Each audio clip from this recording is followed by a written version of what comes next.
If you just starting out, my biggest piece of advice, just starting out, is to get your systems in place up front. That way, once your business starts to grow and you have clients and you have activity, I'll say, all day long, the systems that you created in the beginning are what's going to carry you through and make sure that you don't feel like you're drowning in all of the things that are coming at you 24/7.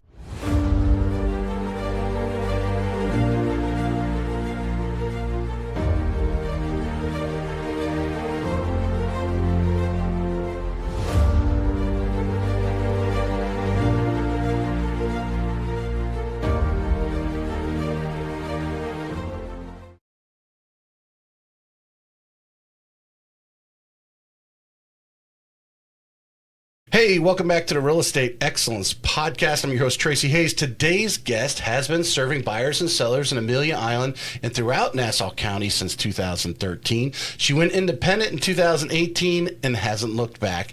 Named one of the top producing agents in North Florida every year since, featured in Real Producers magazines, recognized as Florida's top 500, and even appeared on HGTV. She specializes in relocation, luxury, military buyers, land, and new construction. And she has built a $100 million career as a solo agent and single mom. Please welcome Nicole Reams to the show. Thank you. Welcome. Thank you. Well, I'm excited to be here. You figured out how to get here. I did. Let me adjust your microphone there just a little bit to point at you there. All right.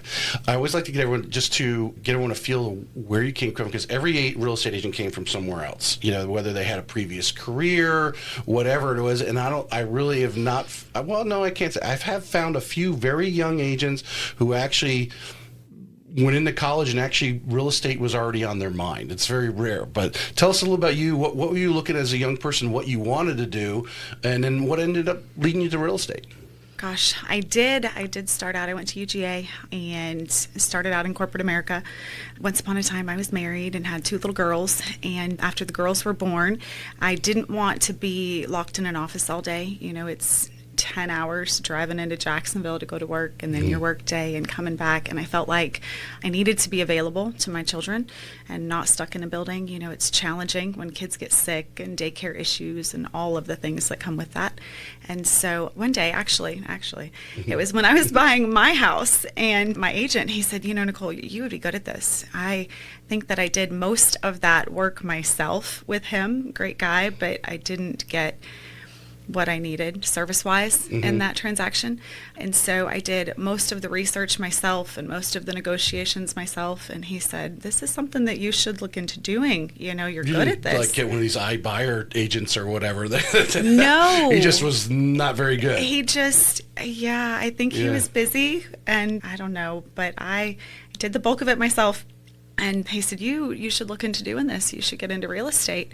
And he asked me to come and work with him. So I started out as an unlicensed assistant at that point, working part-time with him in the office, left my day job, so to speak. And after, I don't know, maybe 6 months, ended up going and getting my license. And I stayed on as staff for a year after that before I jumped out on my own, and the rest is history. Yeah. Tell us a little bit, because it's often brought up, someone thinking about getting in the industry, maybe they're listening to the podcast today. You wanted some, I guess, I use the word flexibility. You wanted to be able to, pick up your kids at the end of school, or, those things that you mentioned. But there's some people who, and I'm sure you've seen them, they just think that either the job, I want to say easy. I don't know if they necessarily mean it's easy, but that they think they have full control of their schedule. What have you found in being a single mom and handling the kids? What is the real lowdown when someone comes to you today and say, hey, I want to get in real estate so I can, pick up my kids at 3:00? So, first of all, I will say you have limited control over that. The benefit to me is that, yes, I wanted to pick my girls up every day and drop them off. I wanted to be able to attend all of the field trips, and I wanted time to give back. I love to volunteer, like being involved in my community. And so being in real estate does give me the ability to work around our schedule. That said, I work around everyone else's schedule. I work around the girls' school, buyers and sellers. People have regular jobs. And my job is to accommodate their jobs and their schedules so that they can continue to do what's important to them all day long. So I won't say freedom, but flexibility a lot of times to be able to work around what everybody else needs from me and still be able to be available to the girls and earn a good living and be part of the community too. Yeah. I mean, I think people don't realize one, and I do the same thing, because when you need something on Saturday night at 7 o'clock that has to do with financing, I've got to be able to take that text message or that call, depending on how urgent it is. A lot of people they're working during the day, so they got to go in the evenings to go look at places, or obviously on the weekends. But the flexibility is there to say, hey, I've got this appointment at 3 o'clock, but I can meet you at 4. That's right. Yeah, the type of thing to set that kind of schedule. Tell us a little bit about HGTV. What happened there? It is a lot of fun. They reached out. Most people don't know. It is all reenactments. So they called me up one day, actually, and the caller ID on my phone said HGTV, and I thought, what is this? Is this a joke? Is it a scam? I was shopping with my oldest daughter, actually, for homecoming, and caller ID came up, said HGTV. I picked up the phone, and she said, hey, this is so-and-so, casting director with HGTV. She said, and we've noticed you. We like your houses. We like what you're doing. And we wonder if you'd be interested in being on a show. And so they provide a topic for us, whatever they're looking for. In this case, they were looking at waterfront properties and said, hey, listen, you've got some properties that we like. They gave me a couple of addresses of homes that they wanted to feature on the show. So I went back to the clients and got everybody on board, and they come out. These are houses you had already sold? Yep, houses we've already sold. They go back to the buyers. At this point, they were beachfront bargain hunt houses, so these were buyer homes. Went back to the buyers of those properties, asked if they wanted to feature on the show with me, and then we went back into the home and kind of reenacted the whole process, and it's a lot of fun. It was a lot of fun. How corny is that, though? It is. And it's a little bit awkward because you're like, hey, guys, you remember when you first saw this house and we had to pretend, or we didn't have to pretend, we had this issue with the sliding glass door. Let's go back and let's talk about that and pretend that you didn't know about this again. So it is awkward, but it was a lot of fun, and people enjoy it. They feel like hometown celebrities, and right. It was good. It's good. We enjoyed it. Cool. You mentioned, obviously, the gentleman recruiter. You didn't really go search out. You started working as an assistant for him. You've been, basically in real estate, almost 13 years now, right? Tell us a little bit of what you've learned for the agents that are out there, the agents that are listening, how important it is to find the brokerage that clicks with your business. And I said, because we know that there are some agents that can go anywhere. They own their business. We've mentioned Melissa Ricks many times. I think Melissa can work for any brokerage. She's running her own thing now. But for a lot of people getting in the business, they could be successful if they met the right mentor or the right broker that builds that culture around them to get going. I think that support is everything. I always tell new agents when they come into my office, different brokerages offer different things. Everybody's going to have the same basic idea, right? But your broker is there to be your support system. And I think one of the biggest things I will say I've been with my brokerage 7 years now, changed my life, changed my career. You need a brokerage that's going to provide you the support that you're looking for. You need systems, you need people, and you need a broker who's going to be in your corner, regardless of what you run into, what time of day you run into it. Our job is to take care of people, and we are dealing with people. We're meeting them where they are, different times, different life experiences. We're dealing with divorces and downsizing and dream homes and investments and real life scenarios that sometimes get a little bit messy. And I think that having a broker in your corner who is always on your side and has your back regardless of what you're facing is everything. Yeah. You mentioned systems. How important, as you get going, to really be able to scale. I call it the lid. I think a lot of new agents, they come on and they do a certain amount of business, and all of a sudden they're just full. They can't really handle, because they're doing everything for themselves. But how the systems come into play to really start to scale up and do larger volume. I think that systems at the beginning are everything. They tell you when you first start in the business, do open houses, just jump in and figure it out. When you're actually doing the job, when you're meeting with people all day long and around the clock, getting calls and text and different time zones and all of the different things that we're dealing with, it's easy to get weighed down and inundated with the constant information coming at you, constant questions and research and things to figure out and do and handle. If you just starting out, my biggest piece of advice, just starting out, is to get your systems in place up front. That way, once your business starts to grow and you have clients and you have activity, I'll say, all day long, the systems that you created in the beginning are what's going to carry you through and make sure that you don't feel like you're drowning in all of the things that are coming at you 24/7. Do you time block your day? Because obviously one of the biggest things that we both have to do, we probably spend more time, marketing, basically prospecting, whatever. You've got to build that into every day. Otherwise, you will have a couple closings one month and then you'll go a couple months because you got yourself too busy messing around and distracted by working the actual deals you haven't processed versus making sure you're doing some prospecting every day. That's right. Yeah. I do live by my calendar. If you ever look at it, I've got time blocks, all the different colors. And colors tell me importance and who it's related to. So each of the girls has a different color, business, my things, everything's different. Right. But yes, time blocking first thing in the morning is always easier before the day gets going and you start getting a lot of calls and texts and people and things all day long. So in the mornings, I start my day with all of my follow-up calls. I think it's very important to schedule out your marketing pieces, specifically social media, post, Google post, things of that nature. All of that is scheduled out and time blocked one day a week. And then in the mornings, you want to spend an hour or two every morning handling your follow-up calls, your database, make sure your systems, that's one of the systems that I swear by, make sure your database is in order and everything you do goes into that database so that when you are time blocking in the mornings, you have a clear plan of who you need to contact and what they're looking for from you when you do reach out. Would you say that it sounded the way you accented it, that is kind of like a cornerstone for you, like a must-do of it? Because you can get carried away, days go by, you haven't entered these other people that you've talked to, I remember I had Marky Lemons on, and she says she likes to add, she tries to add 8 people a day to her CRM. Yep. So they're starting to get her newsletters, her emails, whatever they are, whatever prospecting, you have that engine going.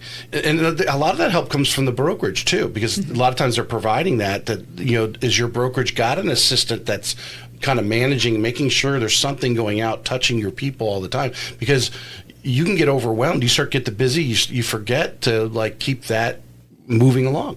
Yep. Yeah. Well, and I think that it's important, not only do you have your automated systems that make your touches to people that you're not dealing with every day, but the people, exactly right, my goal is 10 conversations a day. And whether that is 10 conversations about real estate or 4 conversations about the girls or about, water mission or whatever it is we're doing, those conversations translate into contacts with people and it gives you content for them and reasons to reach out and follow up. I always make sure to keep important events for customers on my schedule as well. So I'm always calling for birthdays, anniversaries, somebody had a baby, I'm reaching out with congratulations. Just ways to stay in touch with people and make sure they know that your goal is them, that the relationship matters and that you're there for them in whatever part of life they're in to help them all along the way, not just during the transaction. That's a very good goal and very great advice, because I know we do rely, and I'd like to say, hey, here's our social media, and you message some people on social media, which is great. You want to be social on social media to remind people, and actually say something to them, but you're actually trying to put the human touch. Maybe it's not actually shaking hands or having coffee with them, but you're making a phone call. They're hearing your voice and just saying that. And go back to someone who might be listening, go, oh man, I got 10 conversations a day. But really, like you said, it's just 10 different people that you're having some few minutes of time with. That's right. Making a conscious effort to connect with people. And I think part of that for me is volunteer work and being involved in the community. Those are conversations. Everywhere you go, even in the grocery store, talking to somebody, asking about their day. You know, there's a lady, Miss Pam, she works at Publix. I make it a point to go through her line every time I go to the store, just so I can say hi to her and ask about her husband. Or I had another thought on that. I lost it for a second. That's all right. We'll come to you when you go. Well, since you've brought it up a couple times, you're donating Summer House. You guys participate. Tell us about the water program that you're. So Water Mission is... Water Mission. That's it. Water Mission. It is a mission for water. It is an international organization. They are out of Charleston, South Carolina. And the whole purpose of the mission is to bring clean, potable water to areas where it's not available to people. And so Summer House, we are proud that we donate a percentage of all of our commissions within the brokerage and individually to that mission. And then every year we do go out to South Carolina. We've actually gone to different countries around the world to help build wells and contribute to bringing clean water resources to people who don't have that. Who got that started at the brokerage? Is that something you brought in, or? I did not. Mm-hmm. When I started with Summer House, I think James and Jenny, it was probably Jenny, realistically, they had already been part of that organization when I started. And honestly, when I first came in, it was just something that we did, and I didn't really understand the impact that we were having on these people until I went to South Carolina the first time, and we went to their the plant where they build the wells, and we actually, the headquarters that we work out of. And it was during that meeting that I saw the resources, and I was able to see videos and content of these people and the difference that we're actually making. I think a lot of times, you know, you see things on TV or you read about it and you think people actually live that way. I mean, that's a thing of the past, but it is not. Yeah. There are people who don't have these resources, and so that's what we do. Yeah, I don't think people realize. I have a gentleman in my alumni association. He's been building houses down in Ecuador, and it's like, well, that's not really that far away from the United States. No, it's not, but they're down there building houses for $2,500. Mm-hmm. People don't realize, and then the crime. You know, there's no safety there. Some of those countries are starting to get that, but I don't. Really not that far away. I mean. Obviously, we have our issues in the United States, but we know the police really aren't that far away. And for the most part, they're not corrupt. Some of these countries, people don't even call the police because they know they're corrupt. They don't even want to talk to the police because they know they're part of the problem. Yeah, that's the problem. So I think, and it was when you were talking about the water mission, how important it is, the real estate agents. This is one thing I don't think people realize. After the NAR the settlement and all that, it was in a way trying to demean real estate agents and their value, but how important real estate agents are to a community. I have said numerous times that the real estate agent is the pinnacle. The housing sales is a big part of our GDP. The building of houses, moving, because every time someone moves, there's obviously a large amount of money's moving around. People are buying appliances, people are buying new beds, all this flooring's going in, all these different things that we manufacture in the United States, and things are being bought and sold, and that's a big part of our GDP. But it's the real estate agent that really facilitates that, whether it's referring to a loan officer or an insurance company, the home inspector, all these businesses that are involved around real estate. And it is the real estate agent who is the pinnacle of all of that, and how important it is, and how much and I think there was some stat out recently, I'll have to look it up, but I remember reading that it's real estate agents are more active in things like the water mission, things in their community, than any other profession. I agree. I always tell people, particularly clients, I am the quarterback of this whole transaction. My job is to bring all of the parts and the people together to help get to the finish line. Mm-hmm. And in doing so, you are correct. We are not only buying and selling real estate, but we are connecting people with a lifestyle. We're connecting people with resources they need. A lot of times coming from other areas, they have no idea. I mean, all kinds of things. Where do I take my kid to the doctor? Where do I go, to find somebody with a plumbing issue? Where do I go when I need new furniture? Where do I go? Anything they need, comes through us. Yeah. And in exchange, we're giving back to the community. And I think, for us, especially in Nassau County, particularly on the island, we believe in supporting local. We believe in taking care of the home team. And so a lot of times when people come to me, they're looking for local businesses. They want to shop small. They want to support the people in our community. And in our job, my job, is to connect people with the right resources to help them get things done while still supporting the community and making sure that everybody at home grows. What have you found to spin on that when you're working with some of the more, we'll say, affluent buyers, you're more luxury, when you start working with customers in the multi-million, million and a half, I would say, and up, you start getting 2 or 3 million, they really need to speak to the agents that are listening. I call it a concierge. They really need an agent who is a concierge that has all those people on their Rolodex. The guy who can renovate the kitchen, it can renovate the bathroom. I need numbers on this. I need numbers on that. That when you go out and you're showing some of these houses, that you have these people, or already have, like, hey, most people are probably going to want to renovate this kitchen, so let me get a number on it, right? So they expect your level of service at that level of client to really have those things at your fingertips. Well, they do, and that's something I pride myself on, actually.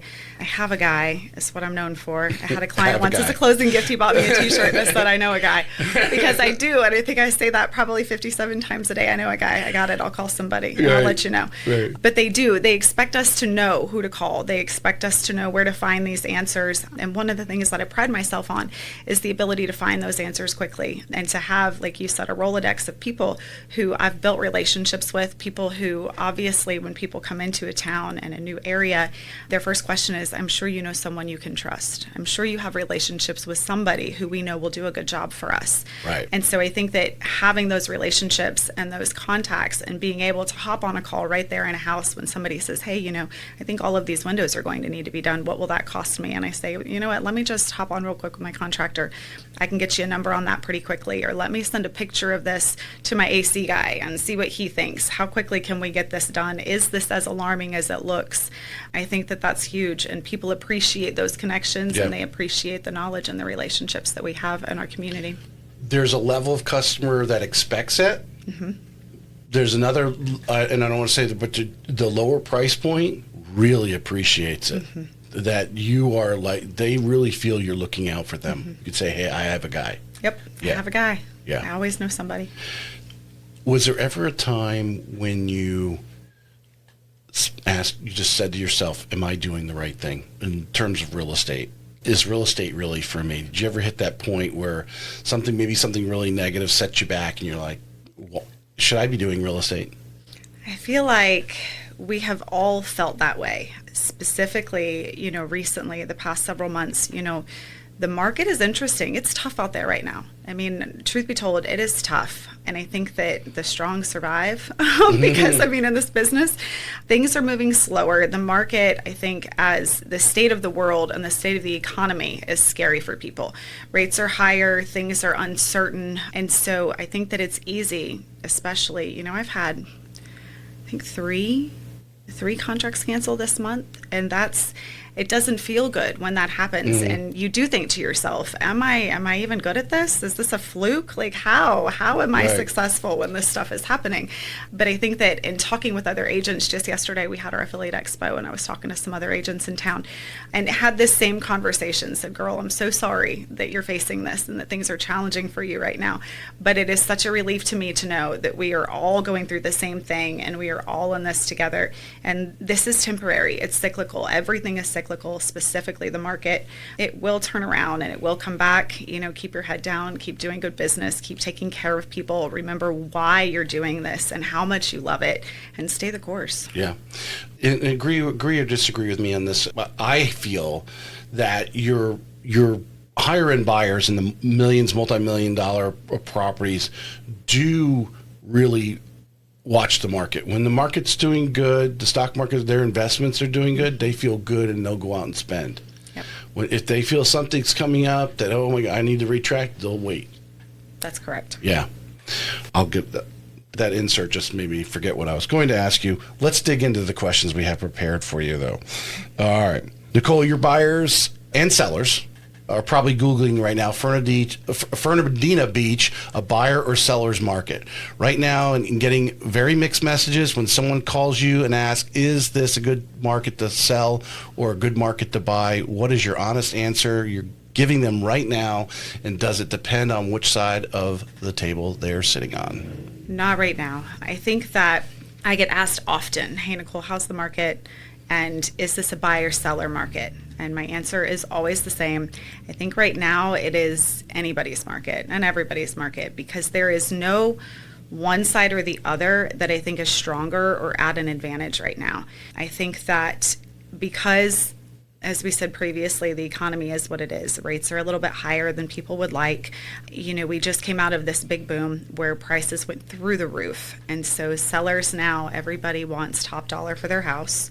Buyers see that things are slower, that there are more houses on the market, that rates are higher.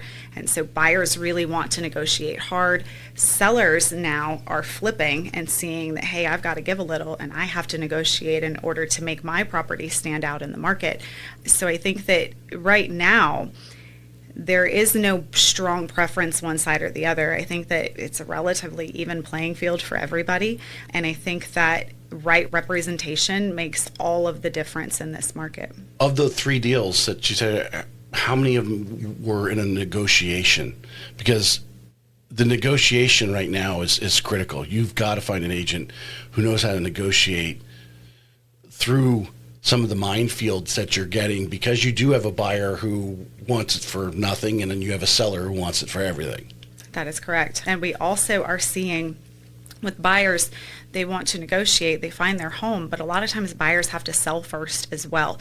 And so we're seeing a lot of contingencies where the sellers are saying, hey, listen, I need a buyer, but this buyer also needs a buyer. And if we take this contingency and their buyer falls through, then you have a domino effect where our sale is going to fall through and we can't move forward. And so everybody is kind of relying on each other right now in this market, which is where strong negotiations come in, and agents who understand different contingencies and different addendums and things that you can add to your contract to make those offers stronger and to give you a leg up in negotiations. Yeah, that's a good point. I'm going to use that as my chime in from the mortgage side. I am finding, at least here at Planet, I'm not saying we're going to be the only lender, but some of our products are becoming a little more lenient in making that situation happen, where you do have the contingency. Now, if someone has no equity in the home they're trying to sell, it's pretty tough. It's tough. But the bridge loans are much more, let's say, affluent, easy. Love a bridge loan. Yeah. They're not as expensive as they used to. I mean, there was a day where, remember when I worked for a bank, they were like, pretty much cost what it does to do a first mortgage. The costs are down on them. They're really using them as a tool to make these transactions happen. So, we personally have one in-house here. We can outsource it if there's, some extenuating circumstances that we don't want to do it.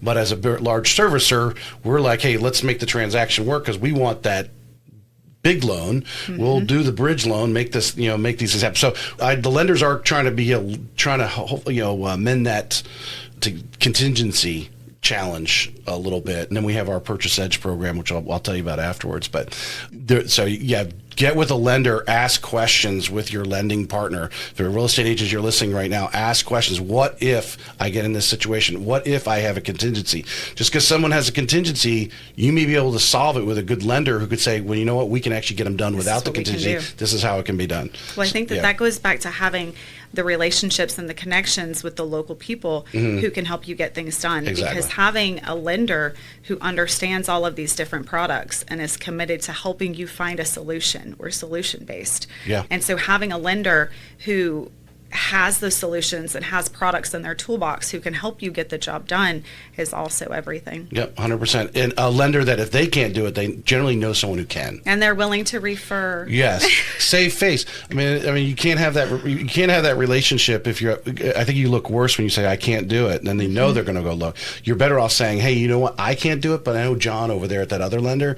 They have that product. So And that creates trust with you too, Exactly. not just with the agent, but with the buyer as well. When they say, hey, listen, this guy was really great and he tried to help me and he just couldn't do it, but he connected me with somebody who could. And we remember that down the road. We 100% remember that. 100%, yep. You've built a significant relocation business here. These folks are moving from some of the most expensive real estate markets in the country. When a buyer relocates here from Miami, New York, or DC, what are the top 2 or 3 things they think they know about buying here that are actually wrong? And what do you spend most of the time educating them on up front? Gosh. From other areas, I think the biggest misconception is flooding. Everybody comes here and they think we're going to flood tomorrow, and flood zones, and they have all of these resources. Everybody's a Google warrior, and I looked it up, Nicole, and this is going to flood, and what am I going to do? So I spend a lot of time educating people on flood zones, what that actually means, flood insurance. It is not nearly as expensive as people think, I'll let you know. It is important, but it is not as expensive as people think. And I think a lot of times people from other areas, they come here and they're thinking, okay, well, I can get a house here for a fraction of what mine is in California. But they don't understand that along with that, we have flood policies, we have different insurance rules, we have different zoning rules. And so there's a lot of education that goes into the area and what goes along with that home purchase, in addition to, just your home purchase price. Yeah, well, my wife probably is not going to listen to this show, but she has listened to some. The misconceptions of a flood policy. It's rising water. Just because the hurricane rips your roof off and everything inside gets wet is not a flood. So knowing what an actual flood is, and then something I learned, and I will remember her name, I could see her face. She was with NARS, on NARS insurance committee. But if the existing homeowner, you are in a flood zone, a lot of them will allow you to assume their flood policy, which could save you hundreds of dollars. Price. That's right. Thousands. Yes. That's right. So you want to look into, if you're selling a property that is in a flood zone, to go and get the flood policy from the seller and use that as a selling tool. That's another thing that's important with listing agents. Choosing right representation matters in so many ways. But I always get that up front from my sellers. I say, listen, this is what I need. I want copies of all of your policies. I want copies of your elevation certificate, copies of your flood policies. That way, when a buyer comes, before we ever get to offers and due diligence and places where a deal can fall apart, we have all of that information up front, and we already know what can be assumed, what's transferred, what that cost will be, and what coverages are included. And of course, not all flood policies come from FEMA, so people don't understand that either. And the benefit of going through FEMA versus going through some of these private companies in Florida is huge. Well, the importance is, obviously getting educated. If you were insurance, right?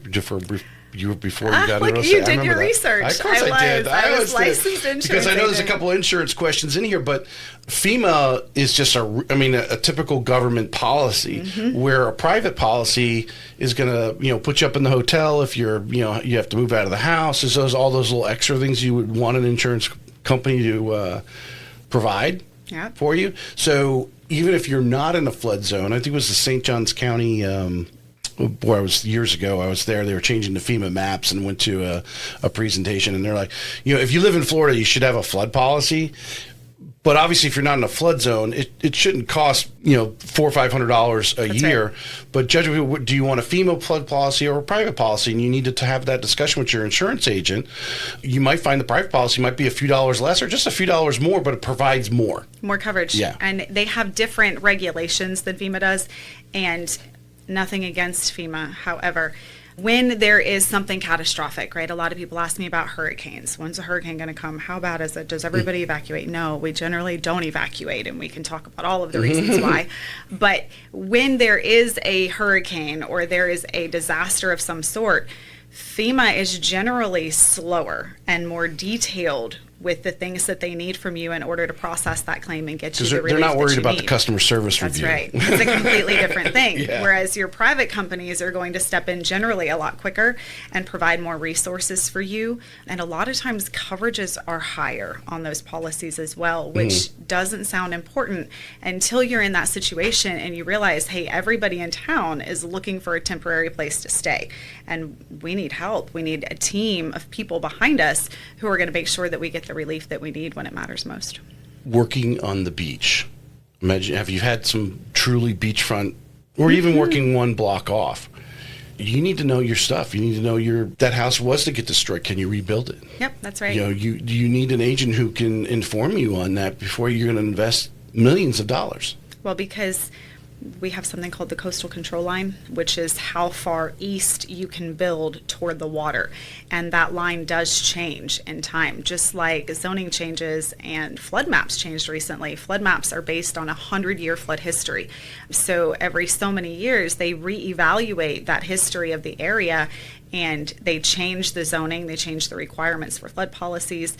And so especially on the island, properties close to the water and properties close to the marsh, believe it or not, I think marshfront properties are more at risk of rising water. The ocean, obviously, it comes and goes, but when the marsh comes in, it sits. So 100%, we do need to be aware of water and what that means for properties. Also, docks, those rules change. So people Right. come to me and they say, hey, if my dock gets washed away in a storm, can I rebuild it? The answer is not always yes. Yeah. It's not always yes, unfortunately. Yep, you definitely want to definitely if you're buying it because of that, it could be catastrophic to find that out later. And the person they're going to look back is the real estate agent that didn't tell them. Nicole didn't tell me. Yeah. Never want to hear Nicole didn't tell me. Exactly. This question's a little different, but I think it might bring out something that you wanted to share. We were talking about pre-show. A situation or deal or a client conversation, a challenge from the last few months or so that you keep coming back to, one that reminded you what this work is really about. That's a deep question. That is a good one. What it's really about. Well, I think my job is to take care of people, regardless of what that looks like. Everybody has a need and they have a reason. Most often, I think military customers touch my heart. They are, to go back to what you noted earlier, military buyers and sellers, they don't generally have control of their timelines. And so I have a family recently who bought with me 2 years ago. They bought their home. Sight unseen, they had to move pretty quickly, which is some of my favorite types of people to work with. But they had to buy pretty quickly and then had to turn around and sell because they were being relocated. 2 years. And I don't think property values haven't dropped. We're not seeing that. However, we're having to negotiate more on pricing in order to move things quicker. And so to be able to work with people and sell a property quickly, knowing they don't have a whole lot of room in the price, knowing that we have to negotiate that up front, we have to find them somewhere to go pretty quickly. And I'm dealing with children and mother-in-laws and all of the things that go into their family and that relocation. I think that's what it's really about, and being able to truly help people get where they need to go quickly in some of the most stressful times of their lives. Because a lot of these, if they come in and they're using their VA benefit, if they're active duty, they're paying the funding fee, which is being rolled in on top. So you're already at a purchase price plus. Now 2 years later, and the market really hasn't moved, but you're having to negotiate down. Obviously, the real estate agents need to get paid. There's other expenses involved in buying and selling a home, and how much the buyers. And this is a situation that real estate agents are. Everyone's got one of these deals right now. Yep. A listing they're sitting on where it's like it's at rock bottom. They can't take another dollar less because it's not that they wouldn't come off if they had the money. They don't have the money to make up that. Or I'm sure you've probably had some closings recently where they have come with money. They had to bring money to the table, yeah. And that's a hard conversation to have. To look somebody in the eye and say, listen, I've done everything I can on my side. We've decreased commissions. We've credited where we can. But we have to lower this price. It's the only way I'm going to get you out of here. Those are hard conversations to have. Fortunately, I think I've only had one in my entire career where somebody had to bring money to the table because they just couldn't make it work. They could not get out of that house without having to pay some at the end. But they are very challenging conversations to have, for sure. Yeah. Yeah. You said publicly that overpricing is the single biggest mistake sellers are making right now. Walk me through what actually happens step by step when a seller insists on pricing above market. What does it go wrong, or where does it go wrong? How quickly and what does it cost them in the end compared to what they would have netted if they priced it right from day one? In other words, took your advice. Oh gosh. Yes. Please listen to your agent. Get a good agent and listen to her advice. Here's the thing. Everybody wants top dollar for their house. Everybody wants top dollar. And I 100% respect and understand that. But right from the jump, okay, the conversations I have with people and what I hear most often is, okay, here is the range. This is the range of what we're looking at. Your comps are falling between X amount and X amount. And you've got to be the wow. Okay, you have to be the wow in this market.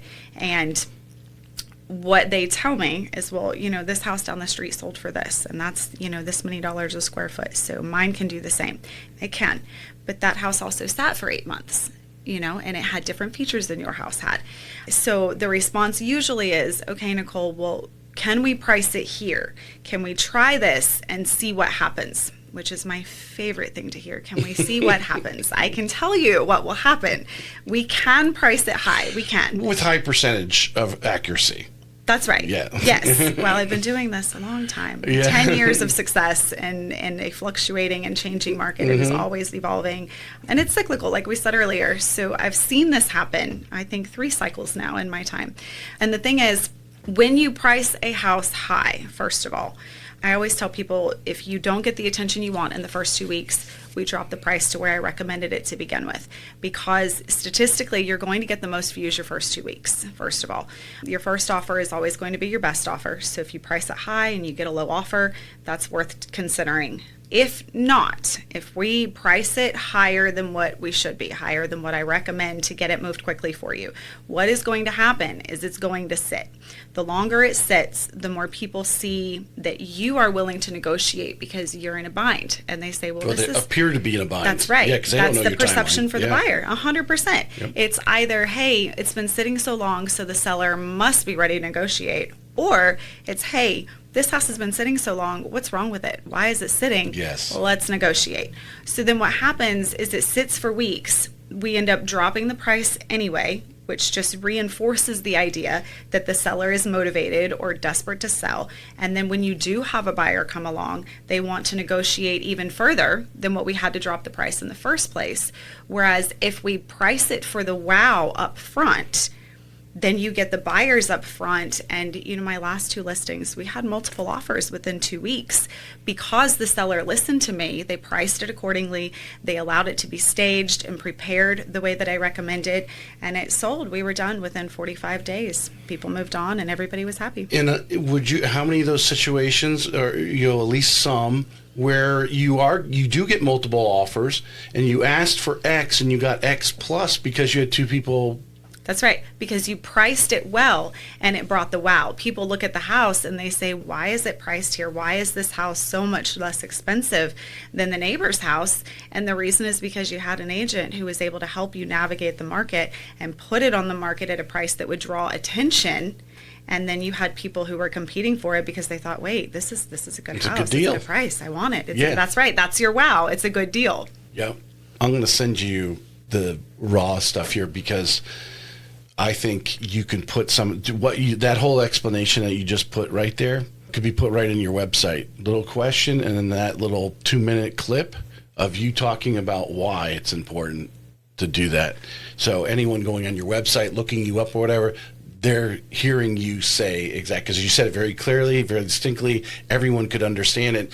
And you're saying exactly what every other agent is, but it's not on video. Thank you. I appreciate that. Yeah. All right. Wildlight is exploding. And for those who don't know, might be listening wherever you are at in the world, in Nassau County, which is, again, one of the hottest counties in Florida, because it's one of those last coastal counties, if you want to do that, that still has reasonable, which includes Amelia and Fernandina Beach, but also goes inland. But there's this huge subdivision. I'm sure Nicole will give us a little more detail on it, but it goes all the way up to the Georgia line, right? It's huge. It's huge, and all levels of homes are being built at all different price points with amenities and so forth. So Wildlight is exploding. Buyers are calling you asking about new construction there every week. But buying new construction is not as simple as picking up a floor plan and signing a check. When a buyer tells you they're thinking about new construction in Wildlight or Yulee, what are the things you make sure they understand before they walk into a builder's model home, especially the things the builder's sales reps is not going to tell them? Oh gosh, I think the first thing I will tell you, the builder representatives, the people who are sitting at that desk when you walk into the model home, represent the builder. They do not represent the buyer. They are very nice people, often very helpful, but you have to remember that their interest is the builder's interest. That's how they get paid. And so it is still so very important that you have your own representation walking into a builder. There is a misconception that buyers have to pay their own representative. That is not the case. Builders love to take care of agents because they like when we bring buyers to them. So it's free representation for you any day of the week. Use an agent, first of all. Well, for the NAR thing, I don't know if we want to necessarily say that, but the builders have incentives and Fair. Often will take care of the buyer's agent. You do have to have your buyer's agreement up front, right, 100%. Yeah. We'll just put that disclaimer in there. But disclaimer, the builders love to take care of that for you. Yeah. So original point. So yes, new construction. When you walk into Wildlight, I think it's important to note with any new construction, there are a lot of different builders inside that community. Wildlight is designed to be a one-stop shop. The Rethink Rural mindset, I love it. They designed it so that you don't ever have to leave the bounds of Wildlight. They have all of their own, hair salons and restaurants and churches and schools. Grocery store. Yeah, they have everything you need right there inside the bounds. It is a massive community. With that, there are several different builders. Each builder is going to bring a different quality of build. They come with different incentives. They come with different floor plans. I think it's important to note that when you walk into a model home, there are negotiations that can take place. There are different things that can be done aside from the standard incentives that they're offering. And so I think it's important to compare the builders, compare what you can get, compare what is even within Wildlight, each of the communities. While you have your overall Wildlight amenities, each of the communities, each builder has their own amenities and their own perks and benefits as well inside the separate areas. I had an agent on who asked a similar question because obviously new construction Northeast Florida is big. The site agent isn't going to tell you what areas they can negotiate in. No. They can definitely tell you where they can't negotiate. They will tell you, oh, no, that's the price. We can't do anything about that. But being represented by an agent who's regularly doing business in there knows where the soft spots are. That's right. And we know which builders are more able or likely to work with you on the things that you need. So, for example, if you have a buyer who's coming in and they don't have cash for closing, they can't do it. We know which builders are able to cover every bit of that and which ones aren't really offering those incentives. Some builders offer all of your appliances. Other builders will not include your appliances. There are different things, I think, and knowing who is offering what and what you're able to negotiate where comes back to choosing the right representation to get you there. Yeah, especially for first-time home buyers, who are often a little tight on the money. Maybe they need assistance, whatever it is, to line up with the builder who's going to be best to, because oftentimes, would you agree, a lot of first-time home buyers need a turnkey house, appliances, all that kind of stuff. Because you have some builders, they have standard great fixtures. Some builders, you got to go to their design shop and you got to pick these things out, and then you run up a bill while you're sitting there choosing all these things. So, which is additional money out of pocket for those incentives. Where some builders now, design centers are less common. And so also relevant, some builders have standard features and you get what you get and that's the end of it. And it could be a really good thing depending on what the buyer need is. But they do vary. Yeah. Well, to go to the other extreme, you have a buyer who is looking for a little more custom They want to choose their fixtures. We know a lot of times it's just, hey, get the base fixture from the builder so we can pass inspection. That's right. And because they're going to go out and buy something that's much nicer, even the builder doesn't even provide. And why roll that into your loan? You're going to pay interest on your light fixtures. Let's just get it done as well as we possibly can. And then you can pay cash and upgrade things as you go. Also worth noting, I thought of it while you were talking. You know, you have these big builders, your Hortons and your Lennars and your Dreamfinders and all of these big builders who have their options and everything laid out for you already. There are also custom builders. People don't realize, private, smaller builders who also offer incentives and offer fantastic things, and they often have a little bit more room to negotiate, and they give a lot more room to change your features and less of a one-stop shop feel while still giving you all of the incentives that you would get from a big builder. In Nassau County, there's a lot of opportunity if you want, even if you're just building a basic home, maybe you are a first-time home buyer, and you have this lot of land out in Callahan or something. There's construction loans that are there that, they're going to put all that in there in FHA, VA construction, where, if you're a veteran, you could literally have a house built, and if the builder's going to pay the closing costs, you could be in that house with no money out of your pocket, just like you were buying an existing one and actually have one built. That's right. It comes with all of the warranties, and it's exactly what you're looking for, even more custom than going through a big builder. And you don't have to be in that HOA or whatever find those things. That's right. I wish more people, I don't know if you dwell in this, but I know obviously when you're out there in the Callahan and headed west, the manufactured home market is out there. And there's a lot of people looking for affordable housing. And there are lots out there. We call them, we treat them like a construction loan. So they can get pre-approved by us, go find the lot with you, go buy the manufactured home spot and say, hey, I want that house. The great thing about the manufactured home companies is they have all the people in place to take that lot to a livable, bring in the utilities and all. They do all that stuff. All included in the loan. All included in the loan. It's all built in, and not that we're the only lender that does that, but we actually have a product for that. So if you are looking for something affordable, and these manufactured homes are built. Actually, they actually have higher standards than a stick-built home. So, they do, and they all have now. You've got engineering certificates required every time. So all of these homes, I'm asked that question too about hurricane ratings. Mobile homes, manufactured modulars, all of those homes now being better quality and a lot less expensive realistically. You can buy the land, have that home brought in, they deliver it, they do all of your your septic, everything for you as part of that loan product. And generally within a month or two. It doesn't take that long. And then they're all attached. I mean, they're tied down just like a regular home would be, or a stick-built home, I should say. And it's a good buy, especially land right now in Nassau County. You cannot lose. You can't lose with land in Nassau County. Regardless of what you're doing with it, it will appreciate regardless. The actual physical manufactured home, single wide, double wide, triple wide if you want to for you to get that versus having someone build it is, I wouldn't say it's half the price, but it's significantly less.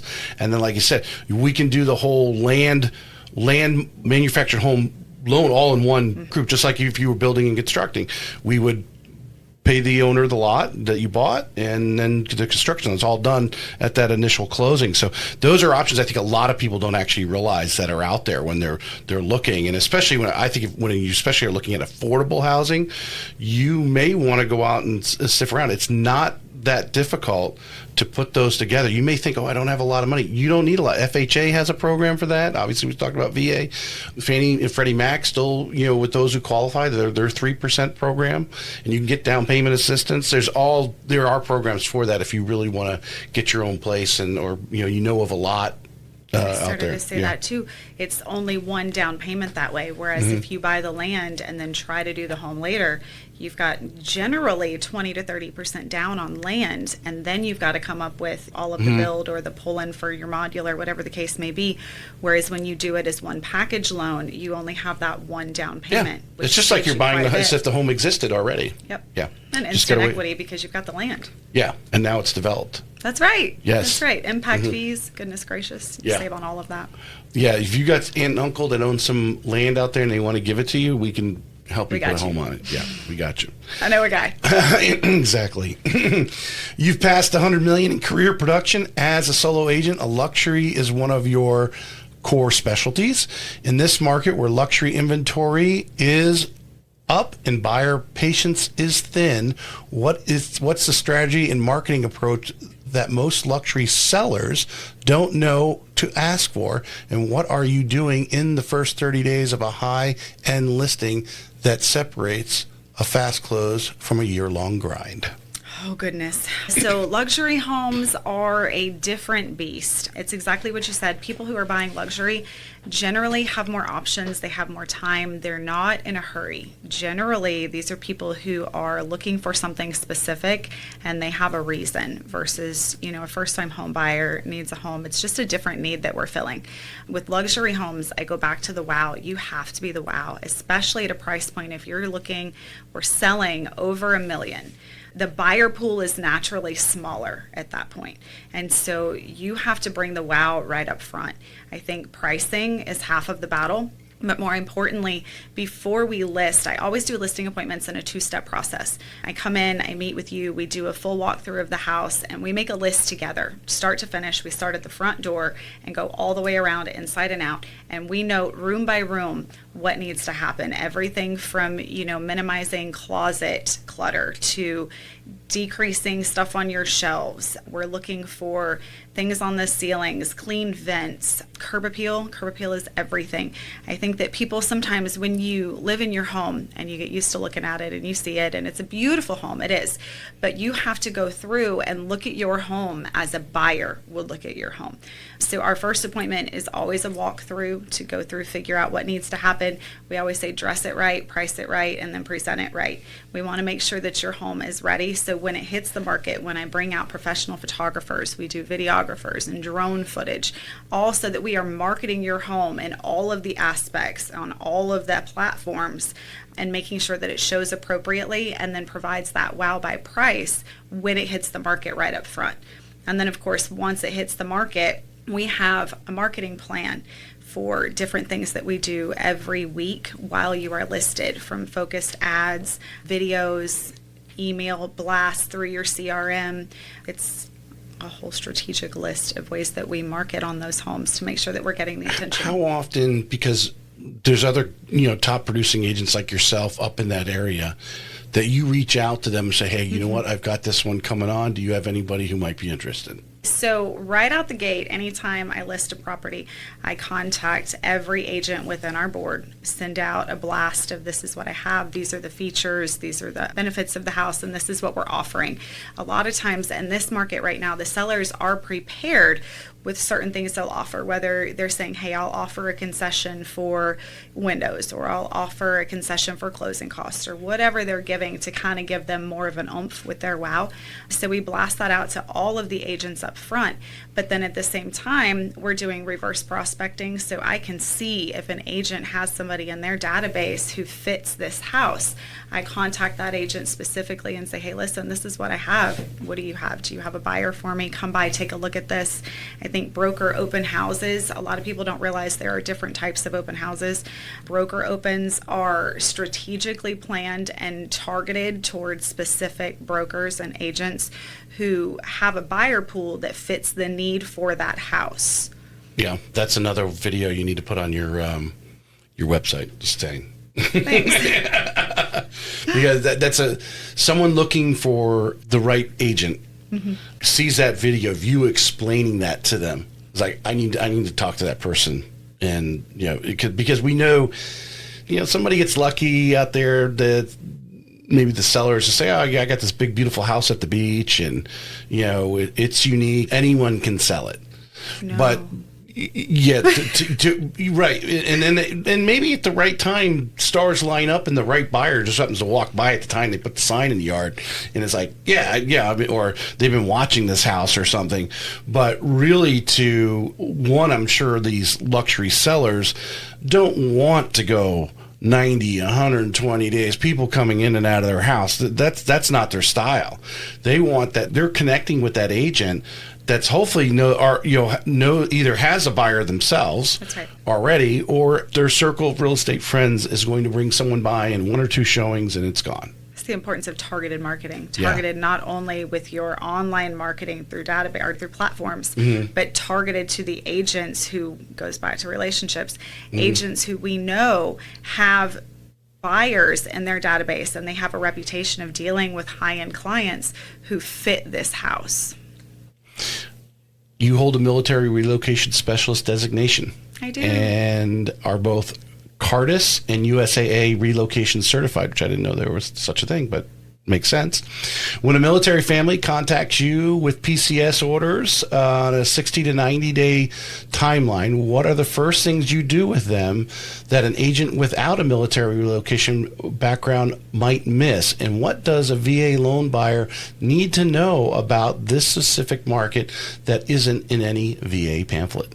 Well, so in our market, Nassau County is right on the border of the state line. We have a lot of Kings Bay relocators coming in who really like our side of town better. Obviously, being on the beach is better. Just is. People like that. So a lot of times when I have VA buyers coming in, the first conversation I have is what's important to you when it comes down to, hey, we want to be on the beach and we can be 20 minutes from base if we live there instead of here. The questions I get asked are difference in taxes. Obviously, you've got income taxes in Georgia that you don't have in Florida. We have homestead exemptions in Florida that they don't have in Georgia. Insurance regulations are different in Florida than there are in Georgia. So there's a lot of education on the front end with military buyers and relocations that have to happen before I can even point you in the direction of the right community. And then our next step is to talk about what your BAH looks like versus what you had before. That's a huge thing, especially people coming from other areas, California, New York. I've got 3 right now coming from California who are being sent out here and wanted to be in Nassau County, but they still want to be close to base and they still have to hit that BAH for where they're being sent to. So we have a lot of conversations about what area fits best for them, what is close to base. And then, of course, the difference between new construction and resales right now is important to military buyers because of that VA funding fee, what's getting waived, what they're going to have to roll into their loan, and how that impacts their payment every month. Well, and I imagine because every agent that's doing any amount of business right now has that house that's in that neighborhood that is still under construction. And they're trying to sell against a builder. And it's the VA clients, it's these active duty members that I worry about the most because they did go 100%. And now, 2 years later, they are trying to sell in a neighborhood and the builder's giving away the kitchen sink. I always ask people too, and this is more your lane than mine, so I'll just briefly touch on it. But I think that it's worth a conversation with VA buyers. Does the VA loan, is that the best fit for you? Because if you can buy without that loan, and if that can avoid the fee for you, if there is a better option, I think it's a conversation worth having. Let's not assume that this is the best loan or the best product for you. Likewise, if we're talking about new construction versus resales, you have different incentives. A lot of times when you have resale homes, and like Woodbridge right now, Woodbridge is huge. I love what Richmond is doing out there. They have a lot of incentives. The houses are gorgeous. The resale homes in that neighborhood are having to compete with builder incentives, which is challenging. So a lot of times you're able to negotiate more with the resale sellers because they know that they're up against incentives from the builder, which are good conversations to have up front as well. Yeah, it's one thing if they did buy it in 2019 or 20, they do have equity in it. So there is room there for that seller. And then, but someone who's bought a house in the last year or two in a new construction neighborhood, then now is trying to sell it. Good luck. You're going to come out of money out of your pocket. It's hard. Or if you put a lot of money down, you're not going to get it all back. It's part of why I love new construction for these buyers. Like my couple from California right now, I love them. I like that new construction for them, we were able to get them into an FHA versus a VA loan because they did not know. They didn't know that this funding fee was going to roll in and then increase all of their payments, and they didn't understand that it's not always the best option. It's a beautiful option for our VA, but it's not always the best loan. So point being, with new construction and all of the incentives that they're offering right now, the money that you are spending up front on these houses and the rate that's being offered and the closing costs that are being offered. All of these incentives allow you to build equity in that house quicker, so that if you do have to leave within the next 2 years, you have more room when that time comes. Yeah. And they have to, when you're working with those, but you have to, what is their exit strategy? That's right. And how long do you expect to be here? Yeah. That's huge. Yeah, 100%.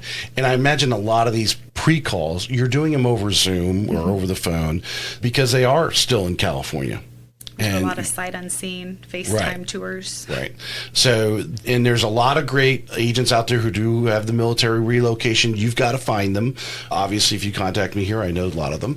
But someone like Nicole, who knows how to take that call, that Zoom call prep, and then obviously go show you houses that, because you're 3,000 miles away, narrow it down for you. Mm-hmm. So when the time you are here is spent efficiently.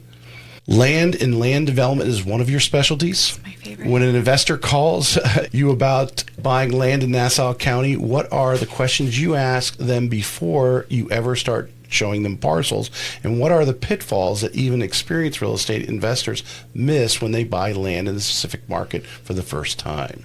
In Nassau County, first and foremost, if you call me and say, I want land, my first question for you is, what do you want to do with it? Mm-hmm. What is your goal? Are we buying to hold as an investment? Are we buying to build your home? Are we buying for an investment? What is the goal with this land? Specifically with commercial property right now, there's a lot of people looking for land to develop commercial stuff because Nassau County is booming. Everything is growing so quickly out there, especially on the west side of the county. You can get property for relatively very inexpensive, knowing that over the next 5 to 10 years, I think it's going to blow up out there as wildlight gets bigger and the industry, the island can only hold so much. And so it's kind of pushed into Yulee, and now we're pushing out into wildlight, and next it'll be Callahan and then Hilliard. It just keeps going west. So I think that the first thing that we need to establish is, what's your goal for this land? What do you want to do with it? And how long do you plan to have it? And then the next step is making sure that people understand the difference in zoning, different elevations, things that can be built. Wetlands are always a conversation. People don't understand that wetlands are not necessarily flood zones, and flood zones aren't necessarily wetlands. Wetlands can be jurisdictional, and you can also have wetlands that are not jurisdictional, and you can backfill and you can build just fine out there. Most of St. Johns County is backfilled. Yeah. It was wetland. Yeah. Well, and sometimes it's surprising. I think that goes back to knowing the people and the resources and where to go to find the answers on mitigation credit. And, a lot of that is jurisdiction. It's managed by the St. Johns River Management. And so a lot of that comes down to making sure that you know who to call to get the answers, and making sure that you do your due diligence up front on these properties, so that you don't end up in a situation where you've bought something that in turn you can't do what you plan to do with after closing. Mm-hmm. We also have overlays now. We have the Tides to Timbers overlay and different things happening that they overlay with the zoning. So just because zoning says you can build, XYZ, that doesn't necessarily mean that the aesthetic overlay that the county has implemented fits what you're trying to do either. Right. I just want to throw it out there. What you just put out there, obviously anyone listening says, hey, Nicole, and you're probably just tipping of the iceberg of all the knowledge that you have on this topic. But when you're dealing, you have knowledge on the beach, you have knowledge, you're buying land in Callahan and all these different things. I want to just put that out there. You've educated yourself. And I could tell just by the way you present, because you present very confident that what you know. And not enough agents have spent the time that obviously you have to feel confident to talk to someone who's just, hey, I'm looking for 10, 15 acres because I want commercial land. I'm going to build a strip mall. Not every agent can handle that. They've got to hand it off to someone like you. I do love development. Yeah. And I pride myself on knowing and making sure that I can adequately educate people, because that goes back to, I never want to hear Nicole didn't tell us. If Nicole didn't know, she couldn't tell you. So I make it a point to know. Yeah. Treat every transaction like it's my own. You're a certified staging professional. I am. A credential most agents never bother to earn. And this Amelia Island and Nassau County market specifically, name 2 or 3 staging moves that are specific to coastal Florida buyer psychology. Things that work here and contradict what standard national staging advice tells sellers to do.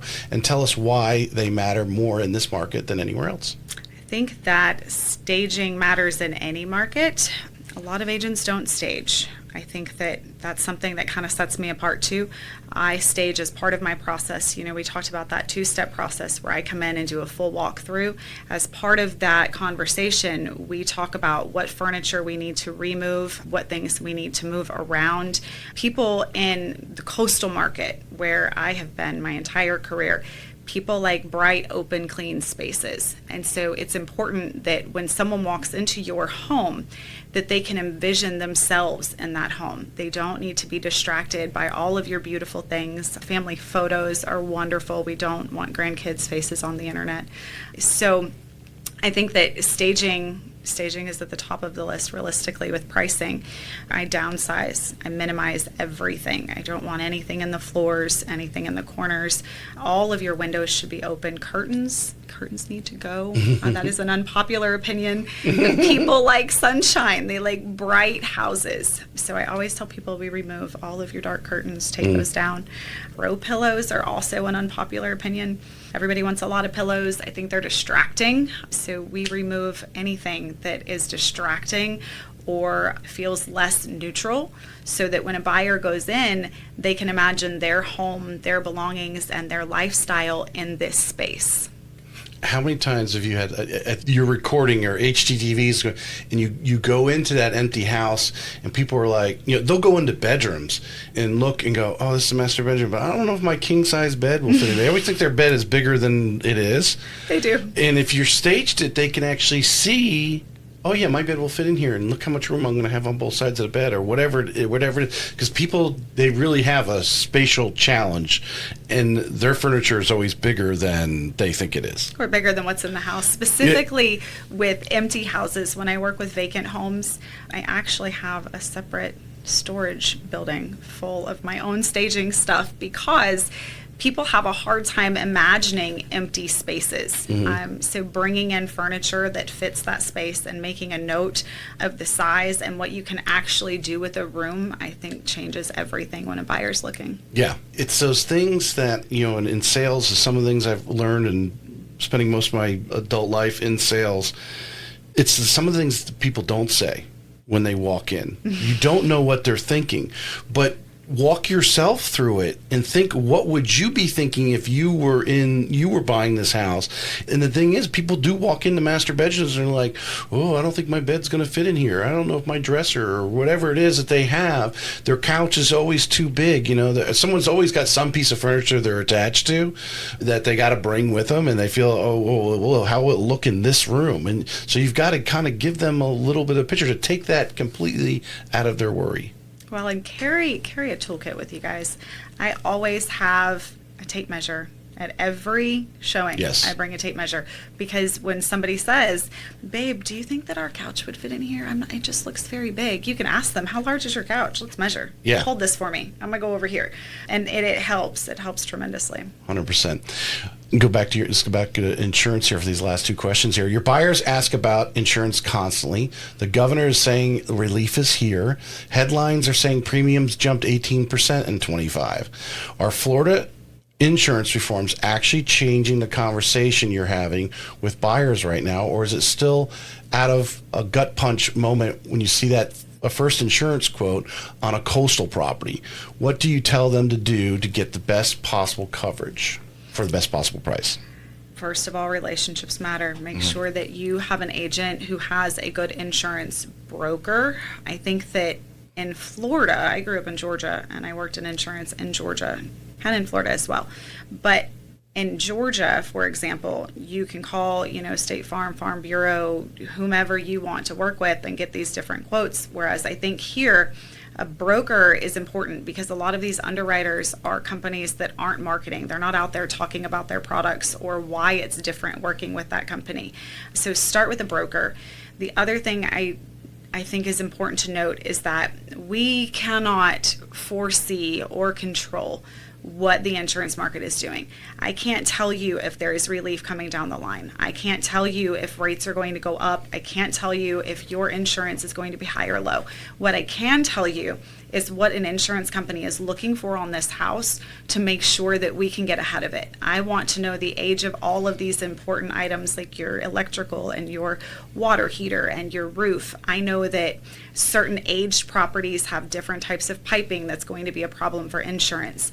And so I think the important thing with insurance is getting ahead of those conversations and making sure that you have an understanding of what they're looking for so that we can tackle that up front. I also recently, I have been getting insurance quotes early. In the past, it wasn't as important. You know, we'd get insurance by closing. It wasn't a big deal. Get a couple of quotes and it's fine. Now I'm telling people up front at the beginning of due diligence or even before an offer, if I have concerns, I get with my insurance guy and I say, hey, listen, take a look at this for me. Tell me, what are my hurdles? What do I need to know? Is it even worth going down this road? Because I don't want my buyers to spend the time on inspections and the money and the frustration on this and then fall in love with the house and on the back end find out that there's some major insurance issue that they either can't beat or that the seller isn't willing to work with. So quoting early on and making sure you have that information up front in your toolbox makes all of the difference with insurance. Yeah, I agree 100%. Having worked for a major builder for years there, I mean, you know, of course, it was a new build, so everything's up to spec, right? You got a new roof, everything's there. And, you know, we waited to the last minute. But in 20 years of being in this business, yeah, insurance was never really, we could guesstimate, you know, and hey, if we were $20 or $30 off a month, no big, it wasn't going to throw you off. But you've got to get, and I think listing agents, and I realize, you know, maybe your insurance guy doesn't get that deal. You know, you're selling the house. The buyer's going to choose their own insurance, right? And maybe their agent's going to. But to talk to, you know, your go-to agent who is getting your business when you're on the buyer side, that hey, take a look at this property, because they have access to data, you know, the age of the water heater, the last permits were pulled on the roof, all that kind of stuff. And now you have that information, so you're prepared of what a buyer agent might be asking for, like replacing the water heater because it's 12, 15 years old, or the roof is 15 years old, and it's like, hey, they're going to call for insurance, and the insurance company's going to say, hey, you only have a couple companies to work with because it's 18 years old. Because it is what it is. Yeah. I had one recent, well, I say recently, it was probably about 2 years ago, completely, I had no idea that when we went to get the quote, and like you said, work with whomever you're comfortable with. If you have somebody, get a quote. But when we went to my insurance guy for a quote, he pulled the background on this, and it turns out that there had been a fire in that home.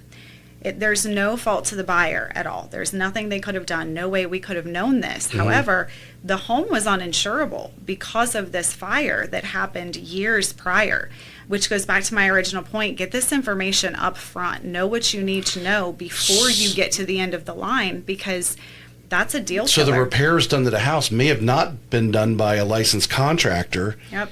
And or whoever, they covered up whatever caught fire, and you don't know if it was done up to code. That's right. And there is a time frame that follows fire claims as well. So regardless of whether it was your claim and you're going to a new house or a claim on that house, there is a time frame attached to that fire that prevented that home from being insurable. The whole thing fell apart. Yeah. It was military people too. It was actually really sad. Yeah. It was sad, but we fixed it. But it is the point is, get insurance early. I think the list, I mean, to me, if I'm selling a house, I want to make sure I have everything covered. So anybody says anything about anything, I already know about it. You know, type of thing. You're already prepared to negotiate. If not, just go ahead and nip it in the bud, so there is never a question about it. That's why I like pre-listing inspections too. I like pre-listing inspections, but that's why I said we always get the insurance information up front. I want to see your policies, your coverages, your agent. I want to be able to talk to these people before I ever list your house, so that I'm ahead of those hurdles when a buyer comes to me. Yep. All right, this is the last question. Okay. AI dug deep into you, so you have to bear with me. It's got a long preface to the question, I guess, as you say. I'm scared. All right, because it's read all your bios, but this I usually like to end with why you love real estate, and I think when you complete this question, you want to add that to your answer. Okay, it's semi-personal. You've built a $100 million solo career as a single mom. Through loss, difficult divorce, raising your daughters alone, and a global pandemic. In 2026, you're working with sellers who are divorcing, buyers who are starting completely over. How does your own experience navigating those exact kinds of life transactions shape you, how you show up for those clients, and what would you want someone sitting at home right now in the middle of one of these moments to know about you and how you work that they won't find on a Zillow profile? So I always tell people I see myself more as a service, my career, I should say, more as a service than as a sale. I genuinely want to get people into a better position than when I met them. When I started my career, it was, in fact, the most challenging time of my life, going through a horrible divorce, and I had 2 little girls, and my mom had just died, and I left my corporate career to jump into this, and then unexpectedly, everything fell apart. And so I was showing houses with a 4-year-old, put her in the corner, you're okay for a minute, and I'm going to go talk to these people. I think that it's important to realize that we're all in this together. My job is to help you, and I genuinely want to take care of you. I love people. I love my clients. And so this is a lifestyle change for you. Whether you are starting over because you're going through a divorce on your own, or whether you are starting over without family, or you're picking up and moving away to chase your dreams and you always wanted to live on the beach, whatever your situation, I'm here to help you succeed. And I want you to know that it is better on the other side. Whatever it is, whatever we're trying to do, we're in this together, and it will be better on the other side. All right. Finish up. Tell us why you love real estate. Why do I love real estate? Well, I genuinely love people. Obviously, I love houses. That's my favorite part of my job. I just want to see them all. Sometimes I'm like, that one's pretty. I want to go there. There is a lot of, it's rewarding, I think, is what I'm trying to say. It's rewarding to me when we get to the table and to see how happy people are when we reach their goal, getting to know families, holding babies at the closing table. We've seen births, and I've been to funerals with people. I think I love the ability to earn a really good living while still being active in my community and getting to know everybody and genuinely help people move forward in whatever stage of life they're in. Appreciate you coming on today. Thanks for having me. Thank you. This may be it for today's episode of Real Estate Excellence, but we both know your pursuit of excellence doesn't stop here. To connect with the best of the best and really take your skills to the next level, join our community by visiting TracyHayesPodcast.com, where you'll meet more like-minded individuals looking to expand their inner circle and their personal experience. That's available at TracyHayesPodcast.com.